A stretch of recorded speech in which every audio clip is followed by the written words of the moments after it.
Hi guys, welcome back to my channel. Mayang ngasi anam thongbagi recipe share tawjarake. Anam se khoi mitai na yamna pamna chai, yamna su haure aduga yamna su healthy oi. Ado anam thongbagi recipe she mayam da su share tawjarake. Ekhoi gi mitai gi hinjang se akhoi na chadragadi adum kausala ani aduna marak te ekhoi gi mitai gi oiba hinjang se chaba yamna phai.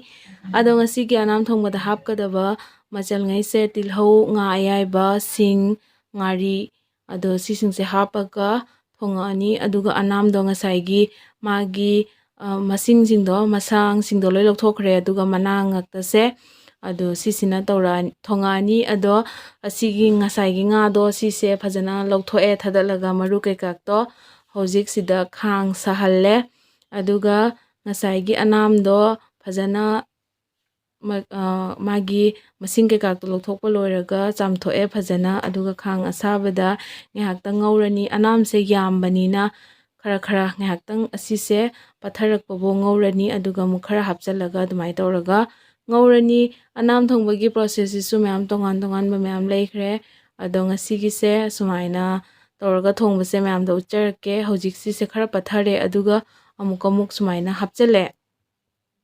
aduga maise adum kana tharga sise patharakpabo ngawrani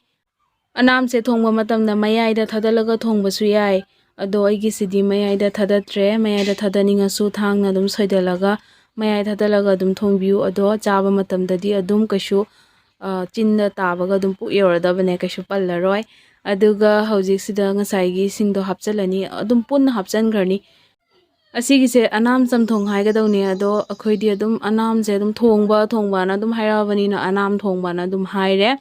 ado hoji sisinde loina hapchanba loiraga mix tawrani aduga ngahaktang ngawraga adum ising hapaga adum phutpa yareko ado yamna lai ana sumaina chamthong thongbasidi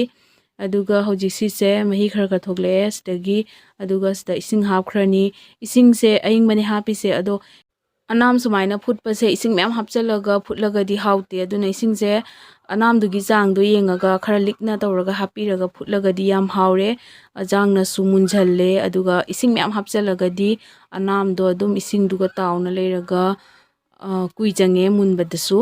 aduduna ising likna hapaga phutle hauji anam se saugale aduga anam se sauhalani minute 30 rom aduga anam thongbase loirani ado sumaina anam se high flame da sauhalle aduga hojik anam se hafet munjale mem munjale anam se aduga hojik sida thum hapani mahi dugi changdo yengaga aduga hojik sise mix tawrani anam thongbase khajingari hapaga thongaga charasu yam haure khajingari ga anam ga su yam paknai yam haure mayam da mathang da su khajingari hapaga anam thongbagi recipe su mayam da share tawjarake aduga mayam na tohoningba leiba recipe disu comment da habiramu soidana upload tawjarake aduga video sisu loina yengbiu mayam aduga anam thongbase su hojik se munjale adu anam thongbase mahi yam langagadi haute aduna anam siga aduga ising siga adum anam siga chanana mahi se adum khara likna hapaga thongagadi yamna hauri ado sumaina tawre gi se sina final look ne anam thongbagi aduga ngasigi anam thongbagi plate su ready oire mayam anam thongbaga thangjing metpaga aduga bora ga tawraga akhai mitai gi hinjang oiba yamna hauna charni mayam su soidana hauna sabiu aduga aigi video se pambiragadi like share subscribe comment tobiramo mayam support tobio aduga anoba video mayam da share tawjarake ado ngasigi di matang sta loisanjarake thank you for watching